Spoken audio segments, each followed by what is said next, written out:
صورت حال سب سے پہلے یہ ہے کہ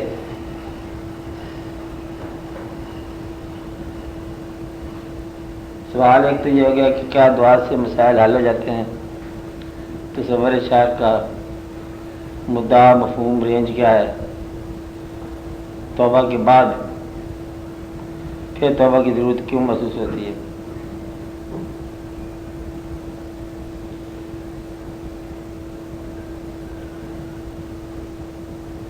یوسف صاحب کوئی سوال ہے آپ کے پاس؟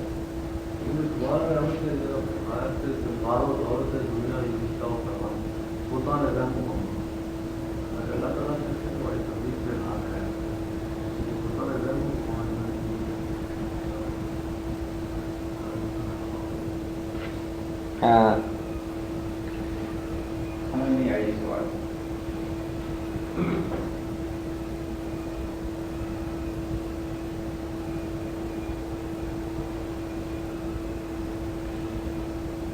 سوال سمجھ نہیں آئی. یہ مال دولت دنیا، یہ رشتہ و پیوند بتانے وہم و گماں، لا الہ الا اللہ. بھئی وہ وہم و گماں کہہ رہے ہیں ہر چیزوں کو، تو یہ ہر چیز باطل نہیں ہے، اللہ نے پیدا فرمائی ہے، تو کیا وہم و گمان کہہ سکتا ہے؟ اقبال کے والے سے سوال ہے. ہاں آپ کو کیا سوال تھا کہ وہ کب پیدا ہوا شر؟ کیوں پیدا ہوا؟ ہاں بہرحال جو سوالات ہیں، سب سے پہلی بات یہ ہے کہ مختصر جواب آپ سنو ان کے.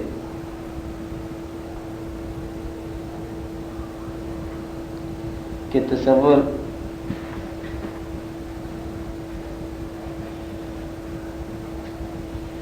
کا مفہوم کیا ہے؟ دو صورتیں ہیں. انسان جب سفر کر رہا ہو زندگی میں تو سفر کرتے کرتے جہاں اندیشہ پیدا ہوتا ہے غلطی کا یا راستہ چھوڑنے کا، وہاں اصلاح کرنے کے لیے نیکی تو موجود ہے کہ یہ نیک راستہ ہے، اس پر آپ چلتے جاؤ، یاد بھی رہتا ہے اس کو. لیکن اگر کوئی نیک دوست ہم سفر ہو تو پھر انسان کو فطری بات ہے ضروری یاد رہتا ہے. بات یاد رہنے کی بجائے شخص یاد رہنا آسان ہے. جب بات یاد رہ سکتی ہے کہ وہ انسان کے ذہن میں خیال خیر شر کا قائم رہتا ہے، صداقت کی بات یاد رہتی ہے. لیکن عام انسان جو ہوتے ہیں زیادہ بہت سمجھ پہ زیادہ زور نہیں دینے والے، شریف زندگی بسر کرنے والے، اچھی زندگی ہوتی ہے، تو وہاں وہ آپ اس کو یوں سمجھو، زندگی کے اندر اس بات کو میں اس لیے نامکمل چھوڑ رہا ہوں کہ پہلے وہ بات سمجھ لو. زندگی کے اندر سفر کرنے کے طریقے مختلف ہیں. سفر یہی کرتی ہے ساری دنیا. کچھ لوگ سفر کرتے ہیں انجام کے حوالے سے یا نتیجے کے حوالے سے. کہتا ہے وہ آپ کا بچہ کیا کام کر رہا ہے؟ کہ محنت کر رہا ہے. کیسی ہے محنت؟ کہ کچھ فروٹفل نہیں ہوئی، چاہے وہ عبادت ہی ہو، کیونکہ فروٹفل ہونا محنت کا ان کا جواز ہے کچھ لوگوں کے لیے، کہ نتیجہ برآمد ہوا کہ نہ ہوا. ایک آدمی اگر ریسرچ میں نکل گیا اور امتحان میں فیل ہو گیا تو اس کی ریسرچ کو لوگ نہیں مانیں گے کہ بھئی یہ شخص جو ہے نا علم میں نکل گیا، تعلیم سے چھوڑ گیا. تعلیم میں جو شیکسپیئر بن گیا. شیکسپیئر ایک آدمی تھا، آپ نے سب نے سنا ہوگا، پڑھے لکھے لوگ، ڈرامہ نویس، دنیا کے سب سے بڑا ڈرامہ نویس کہتے ہیں. تیسری جماعت اسکول سے بھاگ گیا، ایکچوئل بھاگ گیا کلاس روم سے ہی، اور کہیں اس کو کوئی ہرن کا بچہ پیارا لگا، اٹھا لیا، مقدمہ ہوا چوری کا، گرفتاری کی نوبت آئی شیکسپیئر خیر بچ بچا ہو گیا، کسی کمپنی میں جا کے ملازم ہو گیا، تھیٹریکل کمپنی میں پردہ اٹھانے گرانے میں، تو وہیں سے سوجھ بوجھ پیدا ہوئی، ڈرامے کبھی بولنا شروع کر دیا، جب لکھنا شروع کر دیا نا اس نے ڈرامے لکھے، جتنے 36 ڈرامے لکھے۔ دنیا کے نقاد اس بات پہ اتفاق کرتے ہیں کہ دنیا کا کوئی کردار ایسا نہیں جو اس کے ڈراموں سے باہر۔ کچھ لوگ یہاں تک کہتے ہیں کہ فطرت ڈکٹیشن دے رہی تھی اور وہ شیکسپیئر لکھ رہا تھا ڈرامہ نویس کے طور پر۔ تعلیم ان پڑھ، علم بہت زیادہ۔ سقراط ان پڑھ تھا لیکن علم والا تھا، اور یہ کوئی ہمارے ہاں صرف نہیں ہے، ہم تو جو کہتے ہیں نا سرکار کی ذات گرامی امی، ہاں امی مگر فخر بیاں، صلی اللہ مطلب فخر بیاں آپ کی لقب ہے، لیکن وہ امی مطلب یہ ہے کہ تعلیم کا لحاظ نہیں ہے، علم کا لحاظ ہے۔ سبب یہ ہوا کہ علم جو ہے تعلیم کے بغیر بھی آ سکتا ہے اور اکثر آتا ہے۔ تو اب مدعا یہ ہے کہ علم کا حوالہ تو سوچنا پڑے گا کہ علم جو ہے یہ اللہ کا فضل ہے، تعلیم مکتب کی کرامت تھی اور علم فیضان نظر ہے۔ آواز سمجھے، یہ عطا الہی ہے۔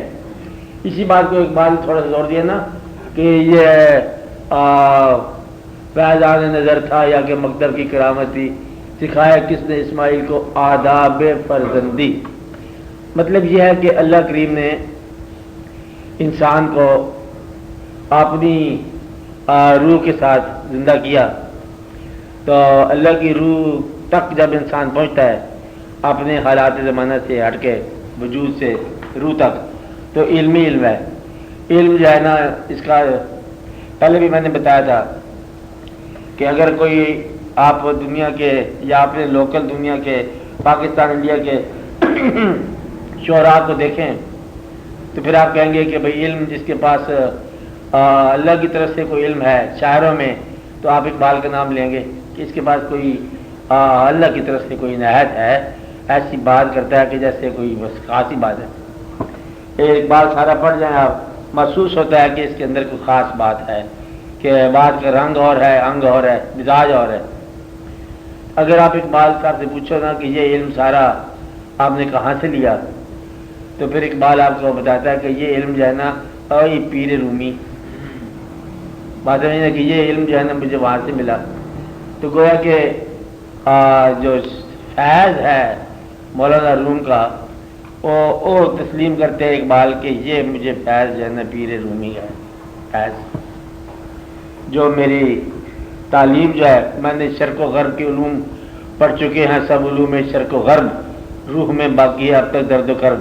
مطلب یہ ہے کہ درد و کرب جو ہے نا وہ اس تعلیم کے باوجود بھی ہے، اس لیے پھر اس نے کہا تھا کہ میرے پاس آؤ میں تجھے وہ علم سکھاؤں۔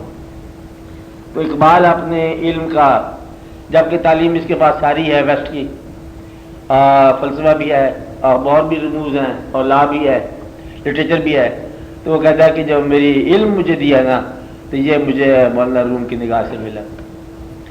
اچھا، مولانا روم نے تو اپنی کہانی بڑی واضح لکھ دی کہ وہ اپنا تعلیم دے رہے تھے اور مکتب تھا یا مسجد تھی، ایسی بات ہے نا کہ بچوں کو تعلیم دے رہے تھے، فقہ حدیث پڑھا رہے تھے، مولوی صاحب تھے۔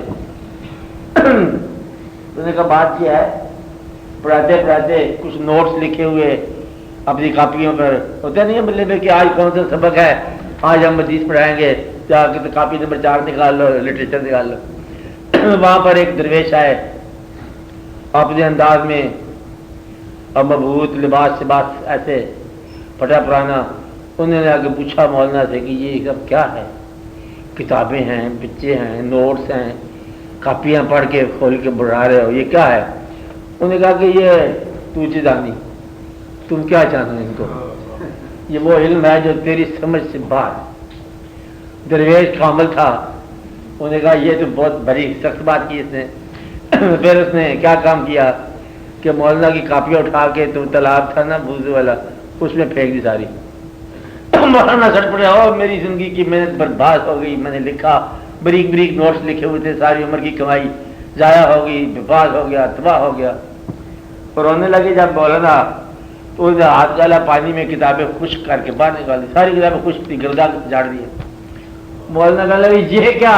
کہتا ہے تو کیا جانے یہ کیا ہے۔ بس جب اتنا کہنا تھا تو مولانا کے تعلیم کے وجود کو کہتے ہیں آگ لگ گئی، اور وہ آگے آگے درویش مولانا کے پیچھے پیچھے پاگے دوڑے، آدمی غائب ہو گیا۔ 2 سال کچھ روایتیں ہیں 2 سال بعد ملا، کچھ کہتے ہیں 3 سال بعد اس نے زبان کھولی۔ مولانا نے کہا کہ دیکھو میرے 3 سال ہوئے، اب آ کے آپ نے بات کی ہے، میرے کیا مطلب سزا دیا آپ نے دیے وہ کہتے تیرے 3 سال لگے نا، تو میں تیرے انتظار میں 20 سال بیٹھا رہا کہ کہیں تو میچور ہو تو میں تجھ سے بات کروں۔ تو بات یہ ہے کہ وہ جو تو علم دے رہا تھا نا وہ جہالت پر مبنی ہے، جب تک تجھے اصل کا پتہ نہ ہو تو کیا پڑھاتا جا رہا ہے۔ پھر مولانا کو اس نے جب راز اور رموز بتایا نا، پھر مولانا نے لکھا کہ مولوی ہرگز نہ شد مولائے روم تا غلام شمس تبریز نہ شد۔ تو غلامی سے علم کہاں سے ملا؟ تبریز سے۔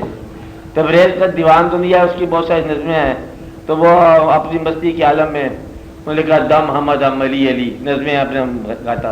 اسے پوچھا کہاں سے ملا؟ کہتا مجھے باب العلم سے علم ملا، والی بابہا، کہ مجھے علم علی کی ذات گرامی جو ہے بنفس نفیس ملا۔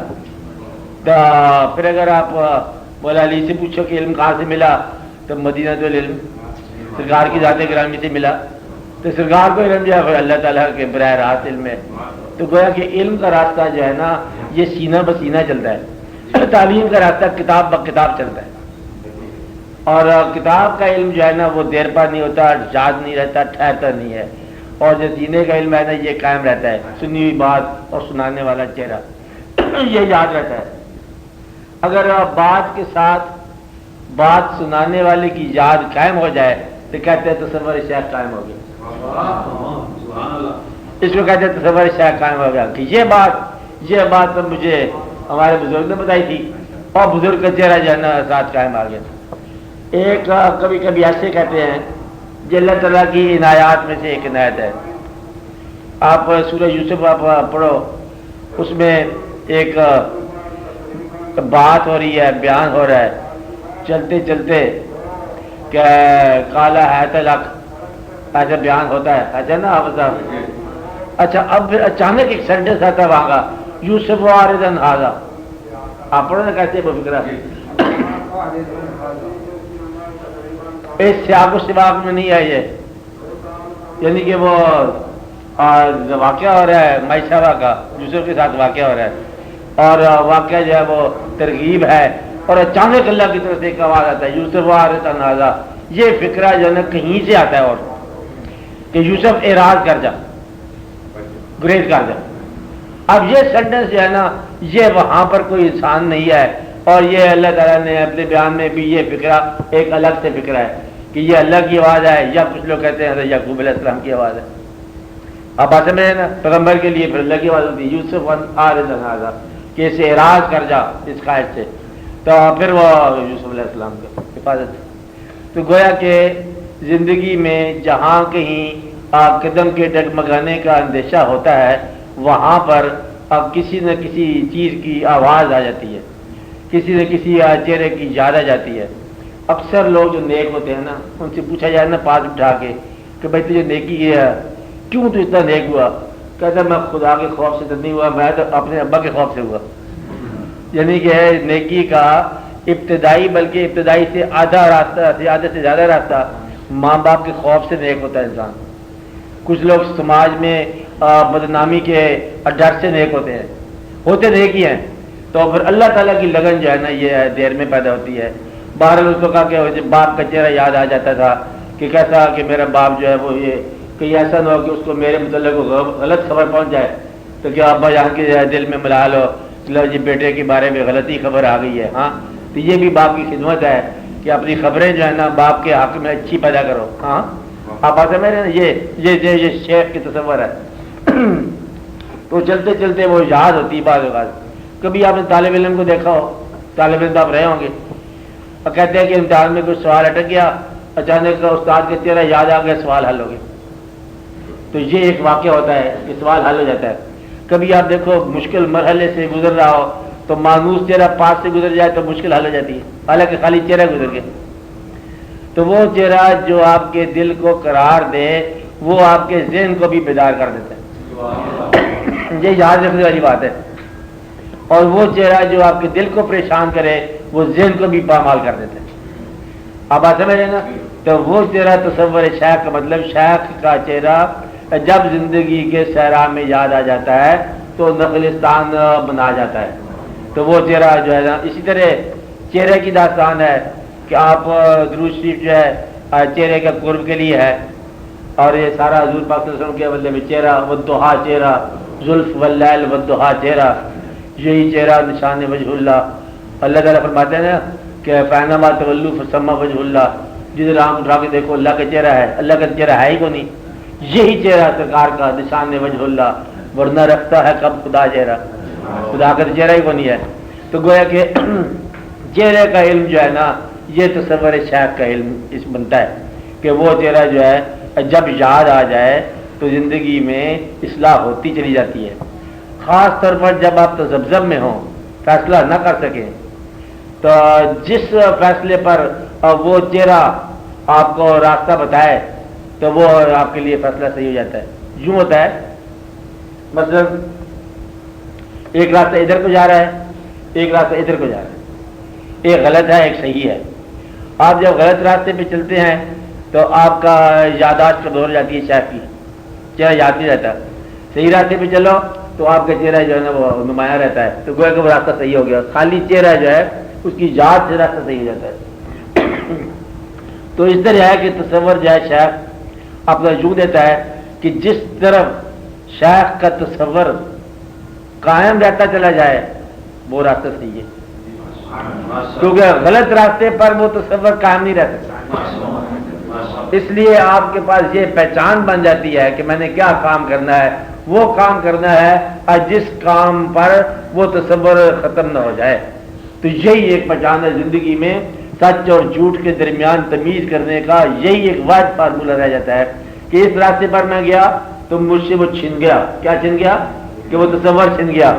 کتنا وہاں پر جلوہ گری ختم ہوگی، بات سمجھ نہ آئی مجھے، میں نے کہا کہیں نہ کہیں غلطی ہوگی، جس طرح کہتے ہیں نا کہ اس آدمی کے پاس گئے شیخ کے پاس، اس دفعہ وہ ٹھیک طرح ملے نہیں ہیں، ضرور مجھ سے کوئی غلطی ہوئی ہوگی۔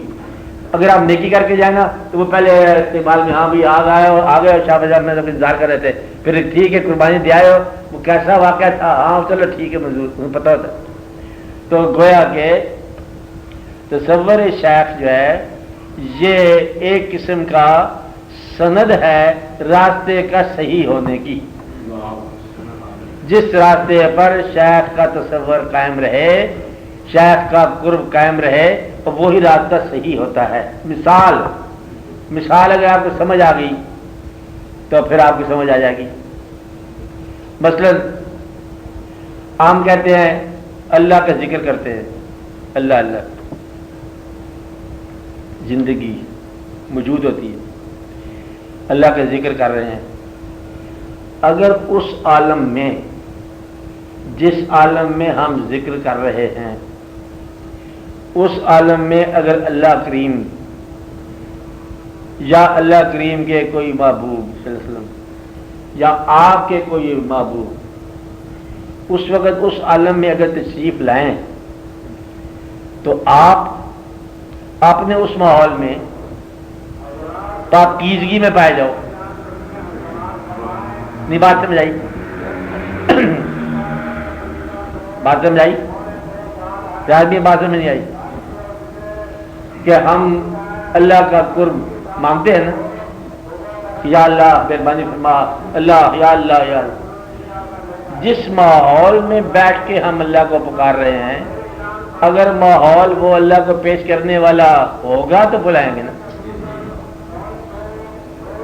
جب آپ اللہ کو یاد کرتے ہیں تو پہلے ماحول کو پاکیزہ کرتے ہیں، پھر اللہ کو یاد کرتے ہیں، یہی ہے نا۔ اگر انسان کی زندگی میں ایسے کچھ واقعات ہوں، اسے کنڈا کھڑکا دے باہر سے کہ میں آپ کا شیخ ہوں، پیر صاحب ہیں، تو وہ کہنے پہ مجبور ہو کہ اس وقت آپ کیوں آئے ہیں، تو زندگی غلط ہوگی۔ آپ بات سمجھ رہے ہیں کہ جو انسان ہمہ وقت ایسی حالت میں تیار نہیں پایا جاتا جس حال میں اس کا مقدس بزرگ وہاں پہنچ سکے، تو وہ حالت غلط ہے۔ آپ بات سمجھ رہے ہو؟ یعنی کہ اپنی زندگی میں حالت کو، اپنے حال کو اس کے موجودگی کے حوالے سے اصلاح کرتے ہیں۔ اللہ کی موجودگی سمجھ لو، اللہ والوں کی موجودگی سمجھ لو، تو گویا کہ زندگی میں وہ شخص جس کو یہ یقین ہو کہ میرے ساتھ ساتھ چل رہا ہے، وہ شخص غلطی نہیں کرے گا، گناہ نہیں کرے گا۔ مثلا ایک آدمی شیخ کے پاس گیا، شیخ نے اس کو بتا دیا کہ تم ان راستوں سے ہو کے آئے ہو آج، اسے یقین ہوگا کہ میرے حال سے یہ مارا باخبر ہے۔ جب یہ یقین ہو جائے کہ میرے حال سے باخبر ہے، کہ ہر وقت اس کا چہرہ یاد رہتا ہے، کبھی آواز بھی آ جاتی ہے، تو وہ اس چہرے کی موجودگی میں کہاں غلط جائے گا؟ تو شیخ کا تصور جو ہے یہ خود بخود ہی غلط راستے سے نجات کی راہ ہے۔ آپ میری بات سمجھ رہے ہیں کہ غلط راستے سے آپ بالکل بدلے میں نجات پا جاتے ہو، کیونکہ اس تصور کی وجہ سے ہی بدلے میں یہ واقع ہوتا ہے۔ آپ بات سمجھ گئے؟ کیونکہ وہ تو غلط کر نہیں سکتے کہ اس راستے پر ہم کہتے ہیں ان کو بلائیں کہ تو آج کسی گھر میں مطلب رقص ہو رہا ہے، ڈسکو ہو رہا ہے، تو پتہ چلا کہ شیخ بھی آ گئے شہر میں، تو پھر آپ ایسی حرکت نہیں کرتے لوگ۔ تو جس آدمی کو یہ یقین ہو کہ میرا ہر دم میرے ساتھ ہے اور میرے ہر حال سے باخبر ہے، تو کوئی حال اس کا برا حال نہیں ہوگا۔ تصور شیخ اپنا تصور اس وقت مرید کو دیتا ہے جب اسے یہ پتہ چل جائے کہ مرید کی حالت خراب نہیں ہوتی۔ تو ورنہ تو شیخ کو پھر برائی کے راستے میں جانا پڑ جائے گا۔ اگر مرید برائی کے راستے میں جا رہا ہے تو میں شیخ بھی ساتھ ساتھ ملے گی تصور۔ اس لیے جب وہ مرید برائی کے راستوں سے اکثر فارغ رہے تو شیخ کا تصور ساتھ ساتھ چل پڑتا ہے، کیونکہ نیک راہ پر تو شیخ چلنے والا ہوتا ہے، چلانے والا ہوتا ہے۔ اس لیے تصور شیخ اس مرید کو دیا جاتا ہے جو اس تصور کو غلط راستوں پر نہ لے جائے۔ اب سمجھ رہے نا، یہ سایہ ہے شیخ کا۔ تو تصور شیخ ہی آپ کی زندگی میں آپ کو سچ اور جھوٹ کے درمیان تمیز بتا دیتا ہے۔ تصور شیخ ہی آپ کو راستے سے صحیح راستے کی طرف لے جاتا ہے۔ تصور شیخ زندگی کے جہاں فیصلہ نہ کر سکو وہاں یہ تصور فیصلہ کرا دیتا ہے۔ اور یہی ایک ایسی چیز ہے جو آپ کو اپنے آپ کے علاوہ کسی اور طرف مائل ہی نہیں ہونے دیتی۔ اب آتے میں یہ تو بڑا مہربانی ہوتی ہے کہ مثلا شعر سنو کہ ایسا واقعہ ایک آدمی کا، تو کہ میں دیکھو تو گمراہ نہیں ہوا، شعر کا میں سمجھ جائے تو سمجھ جائے، یہ سارے وقت کو میں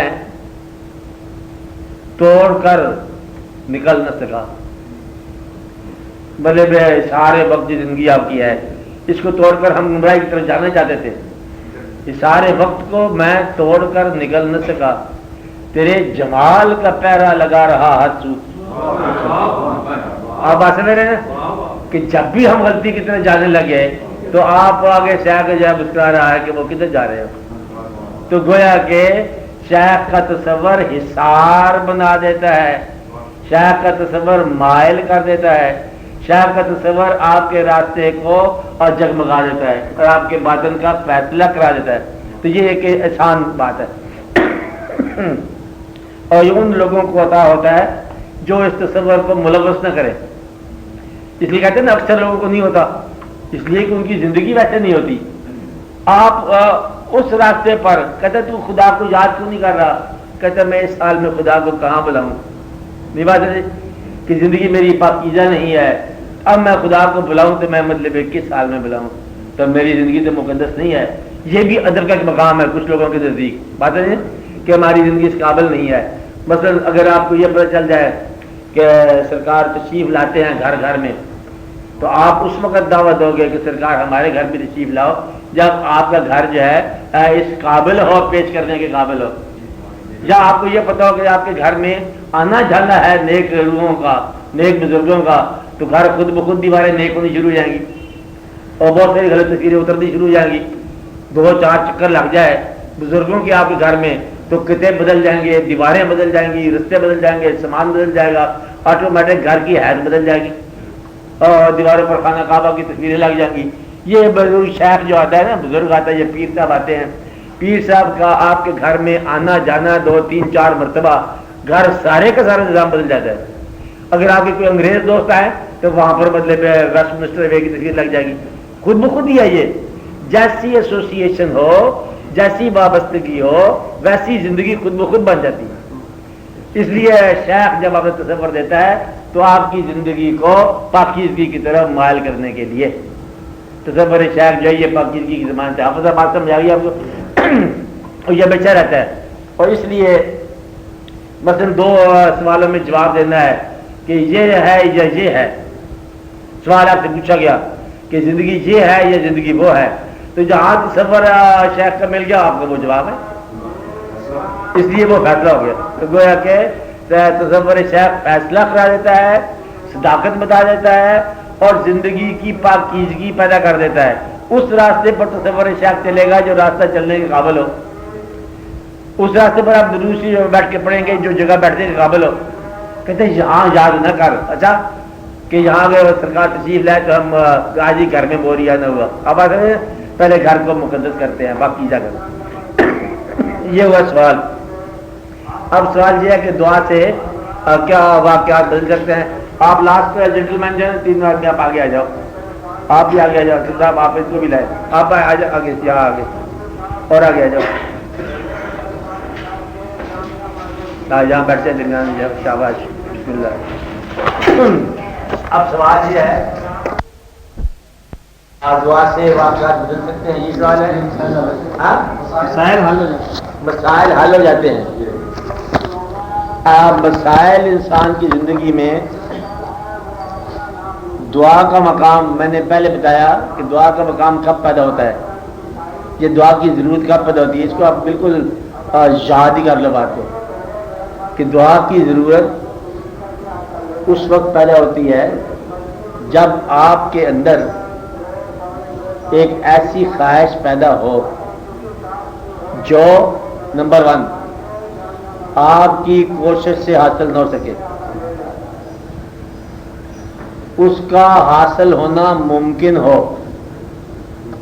اس کا حاصل ہونا ممکن ہو اور کوشش سے حل نہ ہو سکے، وہاں آپ دعا پیدا کرتے ہیں۔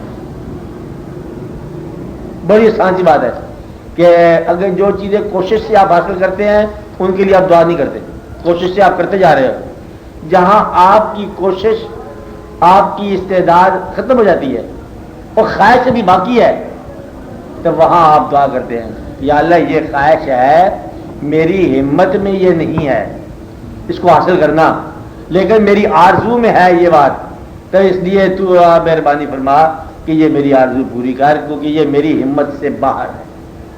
اس کے لیے کوئی عمل بھی پیدا ہو سکتا ہے، بغیر عمل کے بھی وہ بات آ سکتی ہے۔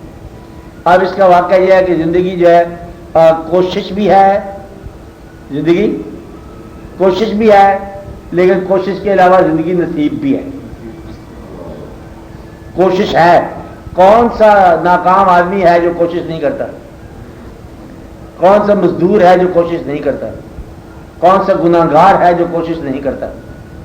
کوششیں ہوتی ہیں۔ اب سوال یہ ہے کہ اللہ تعالیٰ سے وہ نصیب مانگا جائے، کیا نصیب اس کو کہیں گے کہ جس کے اندر کوششیں صحیح نتیجہ لاتی ہیں، جس کے اندر کوشش جو ہے جزا کی حقدار ہوتی ہے، سزا کی حقدار نہ ہو۔ اس لیے اللہ تعالیٰ سے دعا ہوتی ہے کہ یا اللہ یہ واقعہ ہو جائے۔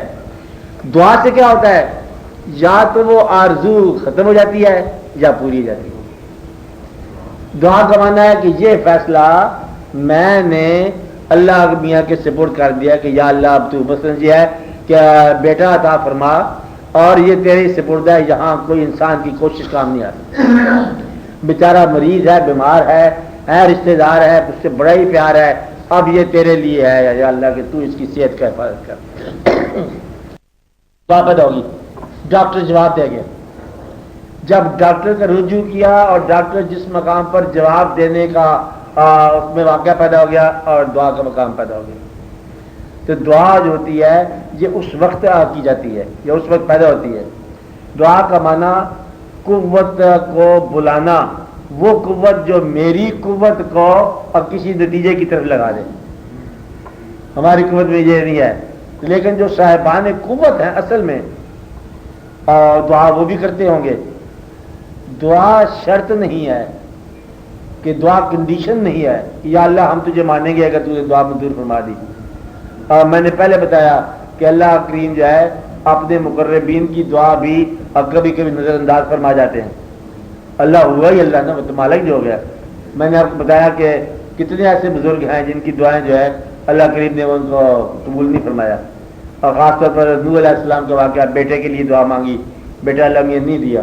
اور کتنے ہی لوگ ہیں جو اپنے پیغمبر ہیں، باپ ان کے دین پر نہیں ہے، دعا مانگی ہوگی لیکن نہیں مطلب منظور ہوئی ہوگی، دعا ضرور مانگی ہوگی. پیغمبر ہے، بیٹا دین پر نہیں ہے، دعا مانگی ہوگی. پیغمبر ہے لیکن بیوی دین پر نہیں ہے، دعا تو مانگی ہوگی نا. مقصد یہ ہے کہ دعا جو ہے مانگنا شرط نہیں ہے.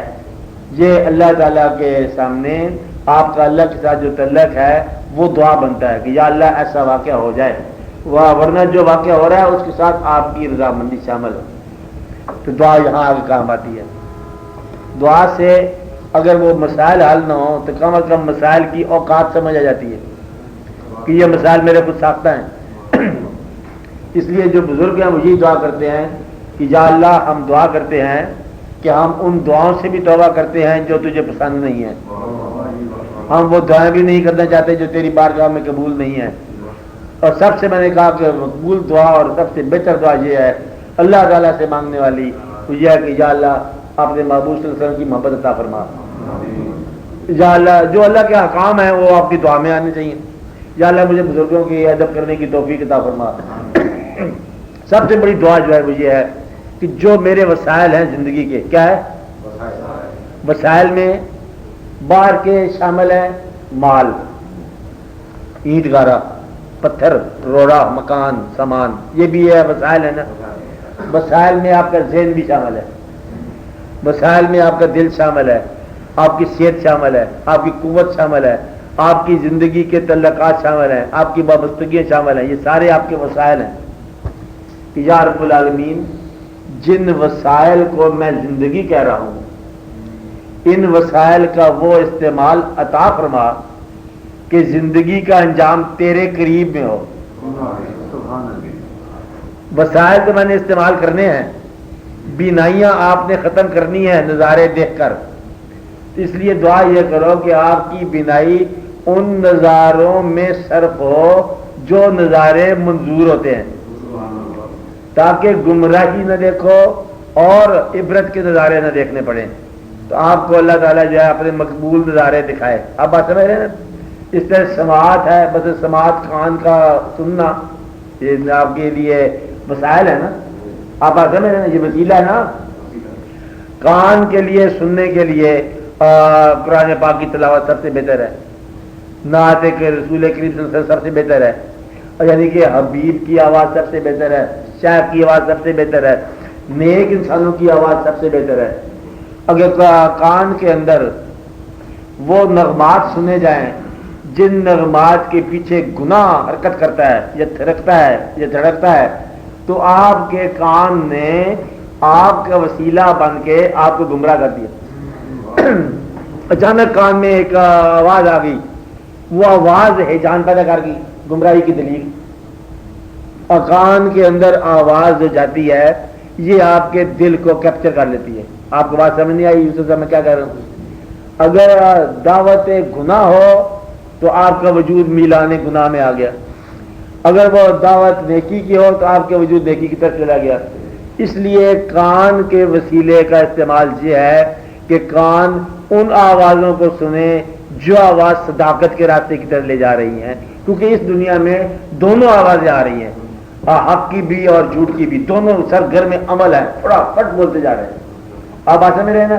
اور کان ہے اس نے ڈسکریمنیشن تمیز کرنی ہے، یہ آواز نہیں ہے میرے لیے.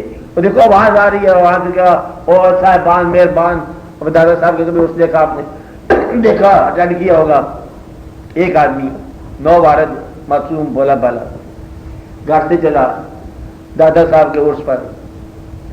اب وہ جب باڈی چوک پر پہنچا تو آوازیں شروع ہو گئی، یہ ساری وہ اس کی آوازیں سمجھ رہا ہے، آوازیں شروع ہو گئی.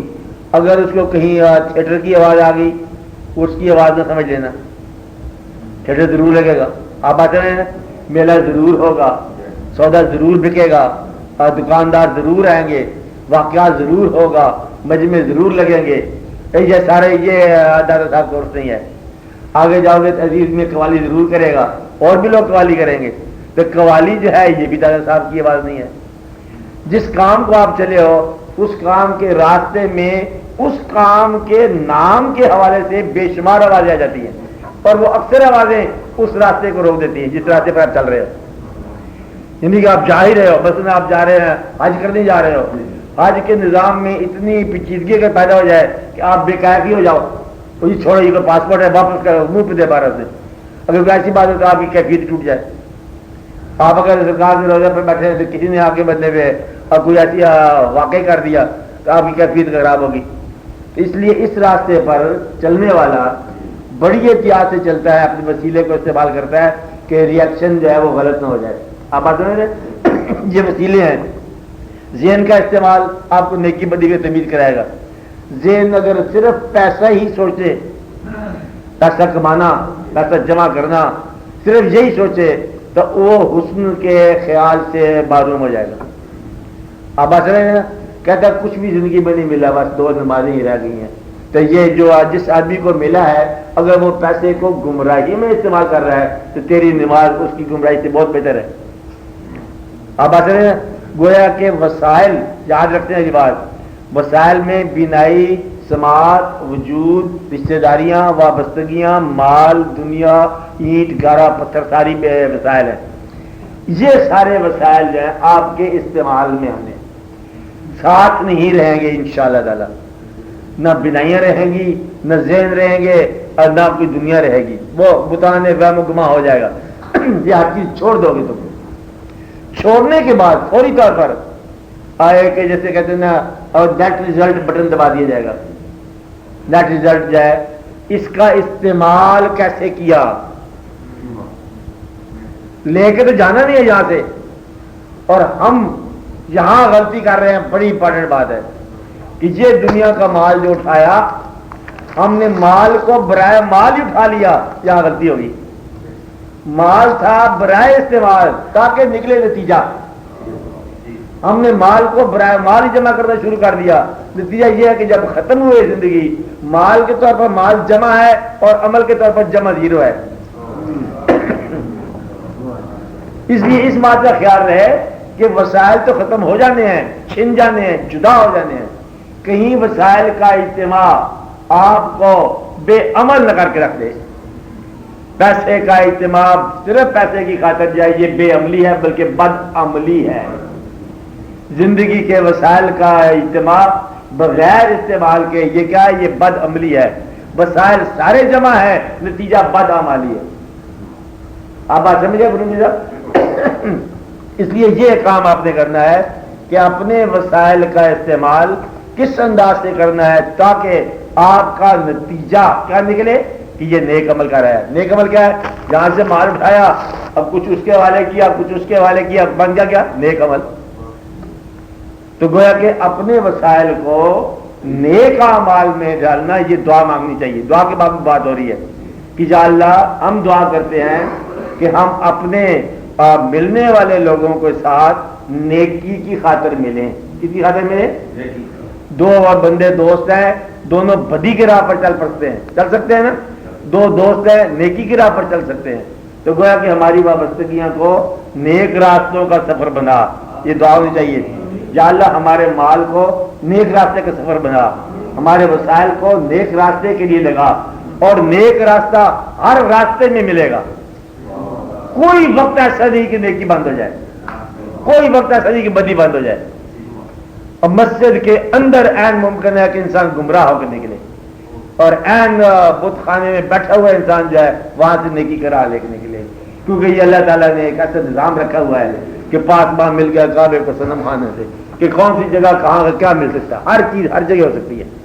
انسان جو ہے وہ اپنے حال میں رہ سکتا ہے. تو اس لیے دعا یہ ہونی چاہیے کہ میرے وسائل جو ہیں تیرے راہ میں آئیں، میرے وسائل جو ہیں تیرے راستے میں استعمال ہوں، بس یہی زندگی ہے۔ اور سب سے بڑا جو ہے اسباب کہ میری جان جو ہے وہ آپ کے راستے میں استعمال ہو، تو جان جو ہے وہ محفوظ ہوگی، محفوظ ہوگی۔ جس نے دی تھی ہم نے واپس لٹا دی، پکڑو جان، اب مطلب ضائع کیا ہوئی، بچ گئے نا۔ اور اس کے علاوہ استعمال کیا ہے، دینے والا وہ ہے، اس طرح کہ باپ کسی بیٹے کو پیسے دے اور وہ پیسہ خرچ کرے، باپ کہ تھوڑے سے میرے لیے بھی رکھو، کہتا نہیں ہم آپ کو نہیں دیتے، تو یہ انسان یہی کرتا ہے۔ اللہ تعالیٰ نے زندگی دی ہے، کہتے ہیں زندگی آپ فری، اس کا کوئی پیمنٹ نہیں ہے، اس میں سے کچھ لمحات میری طرف، کہتے ہیں یہی بڑا مشکل ہے، آپ نے کیا آزمائش پہ ڈال دیا آپ نے۔ کہتے ہیں ہم آپ کو 100 روپے دیتے ہیں، سال بھر استعمال کرو، اس کو رکھو، 2.5 روپے بڑے مشکل دینے والا وہی ہے۔ گویا کہ کون آدمی ہے جو خدا کی طرف نہیں اس کو استعمال کرے گا؟ جس کو یہ یقین ہوگا کہ یہ خدا کی طرف سے نہیں ملی۔ جب تمہیں یہ پتہ چل جائے کہ یہ خدا کی طرف سے نہیں ملی، تمہیں اندازہ ہو جائے تو زندگی وہیں گمراہ ہوگی۔ اگر یہ یقین ہو جائے کہ اسی کی طرف سے ملا ہے تو اسی کی طرف لوٹا دیا جا رہا ہے، تو پھر تو آپ کی زندگی آسودہ حال ہوگی۔ اس لیے دعا جو ہے مسائل حل کرے نہ کرے، آپ کی اصلاح کر دیتی۔ دعا کا ہونا اصلاح کی ضمانت ہے، دعا کا ہونا تقرب الہی کی ضمانت ہے۔ دعا مانگنے والا اللہ سے کبھی گمراہی کی دعا نہیں مانگتا۔ مثلا یا اللہ ایک گناہ کی تمنا ہے، تھوڑا سا ڈاکہ ڈالنا ہے، مہربانی فرماؤ، کوئی دعا نہیں مانگے گا۔ دعا بذات خود آپ کے مقصد کی اصلاح ہے، یعنی کہ آپ اسی چیز کی دعا مانگو گے جو ویسے ہی نیک مقصد ہو۔ آپ بات سمجھ رہے ہیں؟ اس لیے دعا کا تصور بذات خود ایک ایسا تصور ہے کہ آپ کے راستہ خود بخود ٹھیک ہو گیا۔ آپ اللہ سے وہی چیز مانگو گے، یا اللہ دعا ہے حج کی تمنا ہے، آپ مہربانی فرماؤ، اور پتہ ہے کہ اللہ خوش ہوگا۔ یا اللہ کوئی تھوڑی سی چوری کرنے کی تمنا ہے، دعا نہیں مانگے گی۔ تو گویا کہ دعا کا تصور، دعا کو تسلیم کرنا، دعا کو ماننا، دعا کو مانگنا، آدھی زندگی تو ویسے اسلام میں آ گئی۔ آپ بات سمجھ رہے ہیں نا؟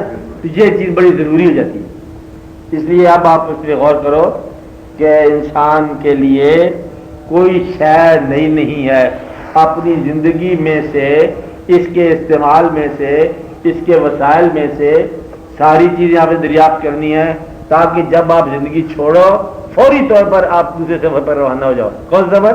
صداقت، اچائی کا۔ ایک جزا بن جائے گی یا سزا بن جائے گی، یہ آپ خود بناتے جا رہے ہو۔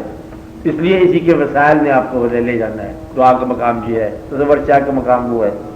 اب آپ کا سوال کیا ہے؟ چٹائی صاحب آپ سوال کرو، اب آپ بولو سوال۔ توبہ کا سوال، توبہ کے بعد توبہ کیوں؟ اب ایک آدمی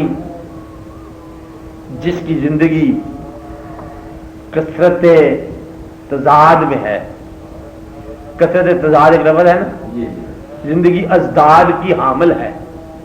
آپ بات سمجھ رہے ہیں؟ زندگی ازداد کی حامل ہے، نیکی بدی ملا کے بولتا ہے، سچ جھوٹ ملا کے وہ چل رہا ہے۔ اس آدمی کے فیصلہ، توبہ کے فیصلہ جو ہے کمزور ہو جائے گا۔ توبہ ایک فیصلہ ہے کہ اپنے آپ کو اپنے اس برائی سے ہٹا کے نیکی کی طرف گامزن کرنا اور اس فیصلے کا گواہ اللہ کو بنانا۔ توبہ آپ کا فیصلہ ہے، جتنی گہرائی سے ہوگا، جتنی صداقت سے ہوگا، اس کی منظوری وہاں ہے۔ توبہ اللہ کا فیصلہ نہیں ہے آپ کے بارے میں کہ نہ بدلے، توبہ تمہارا فیصلہ ہے، تمہارا فیصلہ نہ بدلے، اگر تم وہ واقعہ سرزد نہ کرو، اس لیے اپنی ول پاور کو توبہ کے حوالے سے مضبوط کرو، یا توبہ کو ول پاور کے حوالے سے مضبوط کرو۔ اب ایسا نہیں رہنا۔ اور توبہ منظور ہونے کا مطلب یہ ہے کہ اس کے اندر اتنی ول پیدا کرو، اس راستہ، توبہ کا مطلب راستہ مڑ جانا، توبہ کا مطلب کیا ہے؟ واپس آ جانا، مڑ جانا، بیک آ جانا، چلتے چلتے ایک راہ سے اس راہ پر پلٹ جانا، توبہ ہو جانا۔ یعنی کہ جب آپ اس راستے کو دیکھ رہے ہو کہ یہ راستہ آپ کے مالک کی پسند کا نہیں ہے، تو آپ وہاں سے پلٹ جاؤ۔ پلٹ جانے کا عمل پھر واپس جانے کا عمل تو نہیں بن سکتا، واپس چلے جانا ہے. تو گویا کہ توبہ کا مطلب ہی یہ ہے کہ پلٹ آنا اور پھر گناہ ختم ہو گئے, یاد گناہ بھی ختم ہو گئی, کیونکہ آپ اپنے نیکی میں انوالو ہو گئے, آپ نیکی کے راستے پر چل گئے. توبہ کے بعد اگر گناہ سے رد ہوتا ہے تو اس کا مطلب یہ ہے کہ جو فیصلہ کرنے والا انسان ہے وہ کمزور ہے, اس کو گناہ نے دبوچ لیا. گناہ دبوچ لیا تو پھر مدد کے لیے آپ پکارتے جاؤ, آپ توبہ کرتے جاؤ. یہ میں نے بتایا ہے کہ توبہ کرتے جاؤ, اگر گناہ ہوتا ہے تو توبہ کرتے جاؤ, تاکہ اتنی بچت آپ کر لو کہ اگر آپ کو موت آ جائے تو توبہ کی حالت میں آئے, گناہ کی حالت میں نہ آئے. یہ ضروری بات ہے کہ معذرت میں آئے, کہیں تکبر میں نہ آئے. اس لیے میں کہتا ہوں کہ جو شخص اللہ کو پکارنے والا ہو, اللہ کے بزرگوں کو پکارنے والا ہو, وہ حالت گناہ میں تو دعوت نہیں دے گا اپنے گھر میں. تو یہاں تصور شیخ جو ہے نا وہ آپ کو نجات دیتا ہے, آپ کا خاندان آپ کو نجات دیتا ہے کہ یا اللہ آج چیز جو کہتے یہ ہے کہ جو گناہ, جو ارادہ, جو برائی مخفی ہے, تنہائی میں ہے, تاریکی میں ہے, دل میں ہے, اس نے چھت پہ چڑھ کے بولنا ہے. کوئی دنیا میں گناہ ایسا نہیں ہے جو مخفی رہا ہو. آپ بات رہے نا, یعنی کہ ہر مخفی گناہ جو ہے نا یہ اناؤنس ہو گیا, بلکہ بزرگوں کا جو علم باطن کا ہے وہ بھی ظاہر ہو کے رہا. یہ ایسا سسٹم ہے کہ ظاہر ہو جاتی ہے ہر چیز. اس لیے آپ یہ دعا کیا کرو کہ آپ کے باطن کے اندر بھی کوئی خرابی نہ رہ جائے. بات نہیں نا, جب آپ نے اللہ کے ہاں فیصلہ کر لیا کہ یا اللہ میں اس بات سے توبہ کرتا ہوں, تو پھر اس بات سے بچ ہی جاؤ. تو اس لیے کہا کہ توبہ شکنی جو ہے اس گناہ سے بچو. آپ گناہ سے بچو, توبہ شکنی کے گناہ سے بچو, توبہ توڑنے کے گناہ سے بچو. یہ ایک الگ مضمون ہے. تو یہ توبہ کو کہتے ہیں قائم رکھنے کے لیے ایک چیز ہے یاد رکھنا, ہم سفر اچھے ہونے چاہیے. توبہ کے لیے کیا ہونا چاہیے؟ ہم سفر اچھے ہونے چاہیے. آپ کی مشاورت اچھی ہونی چاہیے, آپ کے دوست جو ہیں اچھے ہونے چاہیے, آپ کے دوست ہم خیال ہونے چاہیے. آپ بزرگوں کی صحبت سے الگ نہ بیٹھو, بات نہیں نا, ان کے خیال میں بیٹھو. اور اس کے بعد یہ یاد رکھو کہ آپ کا ہر عمل جو ہے اللہ تعالیٰ کی نگاہ میں ہے. اور اپنے آپ کو اس بات سے ضرور بچاؤ کہ آج جو تنہائی کے اندر جو جرم ہوتا ہے یا خیال ہوتا ہے, اس نے پبلک کے لیے اناؤنس ہونا ہے. کہیں ایسی حالت میں نہ ہو کہ تم شرمندہ ہو جاؤ. محنت بھی کرو, گناہ بھی ہو, اور اس میں شرمندگی اور ندامت بھی ہو, تو الگ چیز ہے. اس لیے سماج میں جو آپ کا وقار موجود ہے, جو عزت موجود ہے, اس کے تحفظ کے لیے توبہ کو قائم کر دو. مدری کہ اللہ تعالیٰ نے اب تک جو ستار الوجوبی ہے, شکر کرو کہ اللہ کا نام ہی ہے ستار الوجوب ذات. ستار الوجوب کو نا گناہ کو چھپانے والی ذات. تم نہیں چھپاتے ہو, وہ اللہ چھپاتا ہے. اس لیے جب تک گناہ چھپے ہوئے ہیں, اس سے پہلے کہ گناہ ظاہر ہو توبہ کا کہ نجات پا دو. گناہ جو ہے آڈٹ ہوگا, اس سے پہلے کہ آڈٹ آئے آپ اسے توبہ کر لو. آپ بات سمجھیں نا, آڈٹ ہوگا تو یہ اناؤنس ہوگا. اس لیے اس سے پہلے کہ گناہ ظاہر میں آئے آپ توبہ کر کے نجات پا جاؤ.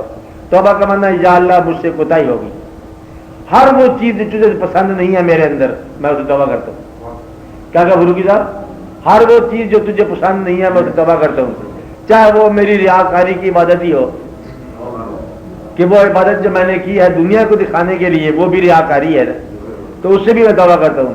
میں ہر اس عمل سے توبہ کرتا ہوں جو تجھے ناپسند ہے. جب تجھے ناپسند ہے تو میرا عمل کیا پھر غلطی ہوگی نا, تو اس سے توبہ کرنی چاہیے. توبہ ہو جائے, یا اللہ میری توبہ کو قائم رہنے کی توفیق عطا فرما.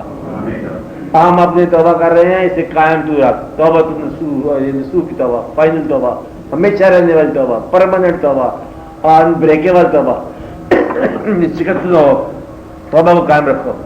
جب تک آپ کوئی اور سوال سوچو, یہ ادھر سے ہو اس کو دو, ادھر سے اس کو دو, یہ استعمال کرو ذرا.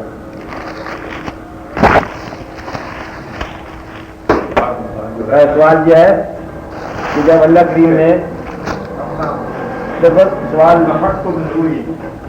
یہ ہے کہ جب اللہ کریم نے انسان کو اپنے روح سے نوازا انسان کو, تو شر کہاں سے آ گیا انسان میں؟ اب کوئی چیز شجر ممنوع ہے، شیطان ہے، کیا ہے، یہ کیسے آ گیا؟ یہ سوال بڑی دفعہ ہو چکا ہے، فرشتوں نے کیا کہ جب آپ خلیفہ بنا رہے ہیں زمین پر تو جنت بنائی آپ نے، دوزخ کیوں بنا رہے ہیں؟ یہ اس کے منشا ہے۔ آپ اس میں جو ہے نا بات سمجھ نہیں آتی کہ یہ کیسے واقع ہے۔ واقعہ آپ کو سمجھ آ سکتا ہے بہت جلدی۔ مثلاً